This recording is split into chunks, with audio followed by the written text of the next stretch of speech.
జోగులాంబ గద్వాల్ జిల్లా అలంపూర్ నియోజకవర్గంలోని తెలంగాణ సరిహద్దు ప్రాంతంలో ఉన్న సింధనూరు దగ్గర ఆర్డీఎస్ కాల్వకు ఈరోజు ఉదయం ఏఐసీసీ ప్రధాన కార్యదర్శి మాజీ ఎమ్మెల్యే ఎస్ఏ సంపత్ కుమార్ గంగమ్మ తల్లికి పూలతో కర్పూర హారతి ఇచ్చి కొబ్బరికాయ కొట్టి నీటిని దిగువకు విడుదల చేశారు. ఈ ఖరీఫ్ సీజన్లో కర్ణాటక ఎగువ ప్రాంతంలో భారీ వర్షాలు కురవడంతో తుంగభద్ర నదులు ఉప్పొంగడంతో ఆర్డీఎస్ హెడ్ వర్క్స్కి వరద పోటెత్తింది.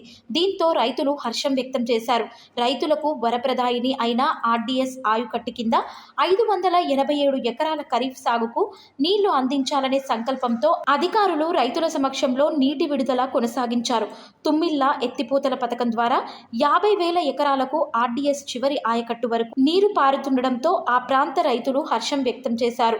ఏది ఏమైనా సీఎం రేవంత్ రెడ్డి హయాంలో మల్లమ్మ రిజర్వాయర్కు అధికారులు ప్రజాప్రతినిధులు త్వరలో జీవో తీసుకువచ్చి పనులు ప్రారంభిస్తే వచ్చే ఖరీఫ్ నాటికి రైతులకు అందుబాటులోకి వస్తే 2 పంటలకు సాగునీరు అందుతుందని ఈ సందర్భంగా రైతులు హర్షం వ్యక్తం చేస్తున్నారు.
జై కాంగ్రెస్ జై కాంగ్రెస్ సంపత్ కుమార్ గారి నాయకత్వం సంపత్ కుమార్ గారి నాయకత్వం రేవంత్ రెడ్డి గారి నాయకత్వం రేవంత్ రెడ్డి గారి నాయకత్వం జై కాంగ్రెస్ జై కాంగ్రెస్ సంతోష్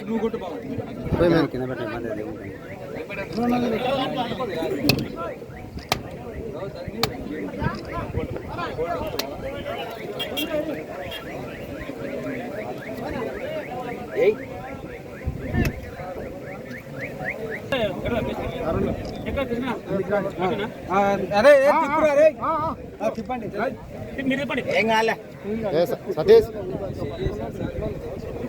అవతల కూడా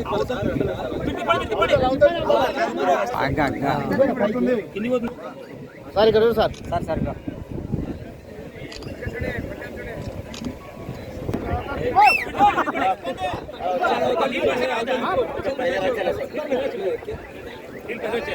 అవతల తిప్పాలి వీడేది సార్ వీడేది